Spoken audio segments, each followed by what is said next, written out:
పశ్చిమ గోదావరి జిల్లా భీమవరంలో రాజకీయ సమీకరణాలు వేగంగా మారుతున్నాయి. భీమవరం నుంచి పవన్ కళ్యాణ్ పోటీ చేస్తారనే ప్రచారానికి చెక్ పడింది.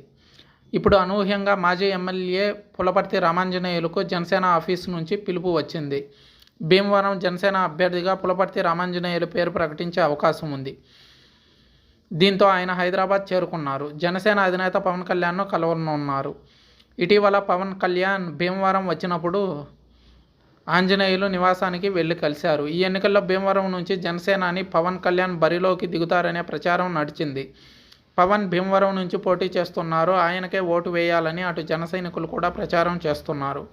అయితే తాజా రాజకీయ పరిణామాల నేపథ్యంలో భీమవరం నుంచి పవన్ పోటీ చేస్తారా లేదా అన్న దానిపై స్పష్టమైన ప్రకటన ఏదీ చేయలేదు. ఈ క్రమంలో మాజీ ఎమ్మెల్యే టీడీపీ నేత పులపర్తి రామాంజనేయులు పేరు అనూహ్యంగా తెరపైకి వచ్చింది. భీమవరం నుంచి జనసేన అభ్యర్థిగా రామాంజనేయులను బరిలోకి దించాలి అనే ఆలోచనలో చేస్తున్నట్లు సమాచారం. జనసేన ఆఫీసు నుంచి రామాంజనేయులకు పిలుపు వచ్చింది. దీంతో రామాంజనేయులు వెంటనే హైదరాబాద్కు పయనమయ్యారు. జనసేనాని పవన్తో ఆయన భేటీ కానున్నారు. ఇటీవల భీమవరం వెళ్ళిన పవన్ కళ్యాణ్ పులపర్తి రామాంజనేయులు ఇంటికి వెళ్లారు. అలాగే టీడీపీ నేత సీతారామలక్ష్మి ఇంటికి కూడా వెళ్లారు. బీజేపీ నేత నివాసానికి వెళ్లారు పవన్. వారందరినీ మర్యాదపూర్వకంగా కలిశానని పవన్ తెలిపారు. పులపర్తి రామాంజనేయులు పవన్కు సన్నిహితుడు. భీమవరం నుంచి పోటీ చేసే ఆలోచన తనకు ఉన్నట్లు పవన్కు తెలిపారు రామాంజనేయులు. ఈ నెల 28న తాడేపల్లిగూడెంలో టీడీపీ జనసేన ఉమ్మడి పార్టీల భారీ బహిరంగ సభ జరగనుంది. ఈ సభ తర్వాత అభ్యర్థుల ప్రకటన ఉండే అవకాశం ఉందని వార్తలు వచ్చాయి.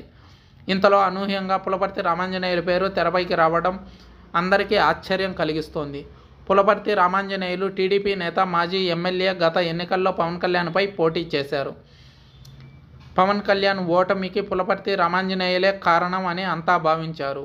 ఇప్పుడు పులపర్తి రామాంజనేయులుని పిలిచి భీమవరం జనసేన అభ్యర్థిగా పోటీ చేసేందుకు అనువుగా పవన్ పావులు కదుపుతున్నారని రాజకీయ విశ్లేషకుల అంచనా.